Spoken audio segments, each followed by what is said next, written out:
Sungahid, a BS English student. Today, I'm going to share to you about the Shannon and Waver model. A Shannon and Waver model is a linear model of communication that provides a framework for analyzing how messages are sent and received. In 1948, Shannon proposed the article called The Mathematical Theory of Communication in Bell's Synthetical Journal by Claude Shannon and Warren Waver, where they explained the goals of this model. The fundamental problem of communication is that of reproducing a message sent from one point either exactly or approximately to another point. The Shannon and Waver model, mathematical theory of communication, follows the concept of communication in a linear fashion from sender to receiver with the following steps. Come get inside and let's know about it. The first one is the sender or the information source. The sender or information source are the person or object or thing, any information source who has the information to begin with. The information source starts the process by choosing a message to send, someone to send the message to. Next is the encoder or the transmitter. The encoder is the machine or person that converts the idea into signals that can be sent from the sender to the receiver. The third one is the channel.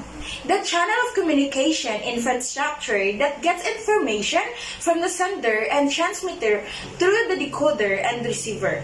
We also call this medium. The next one is the problem of having a communication. This is the noise. The noise interrupts a message while it's on the way from the sender to the receiver. The next one is the decoder. Decoding is the exact opposite of encoding. Shannon and Waver made this model in reference to communication that happens through the devices like telephone.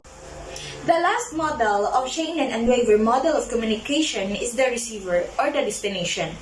The receiver is the endpoint of original Shannon and Waver model of the technical communication process. This is the step where the person finally gets the message or what's left of it after accounting of noise.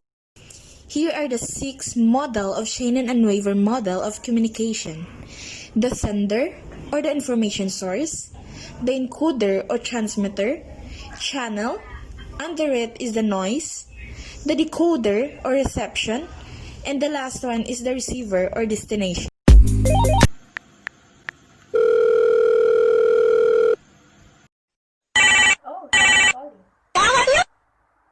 Hi, Ra.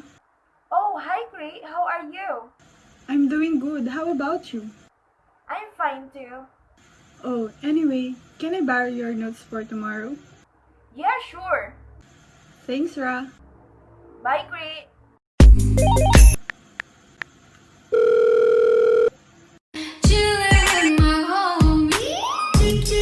Hello?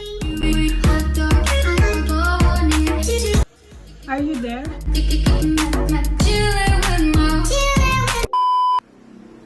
Our next topic is all about Aristotle's model of communication.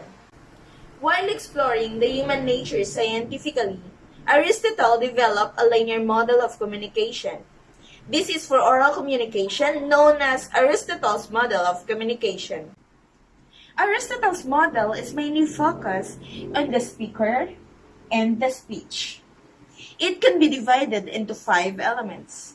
Those elements are speaker, the speech, the occasion, the audience, and the effect. The Aristotle's communication model is a speaker-centered model, as the speaker has the most important role in it and is the only one active. It is the speaker's role to deliver a speech to the audience.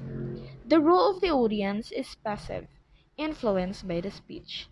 This makes the communication process one way, from the speaker to receiver. Our next topic will be the Berle's model of communication. Berle's model follows the SMCR model. This stands for S for the source, M for the message, C for the channel, and R for the receiver. This model is not specific to any particular communication. The source in Berle's model is situated where the message originates. Under it are the communication skills, attitudes, knowledge, social system, and the culture. Next is the message. Under the message are the content, elements, treatment, and structure. The next is the channel. It refers to the five sense organs. Those are hearing, seeing, touching, smelling, and tasting.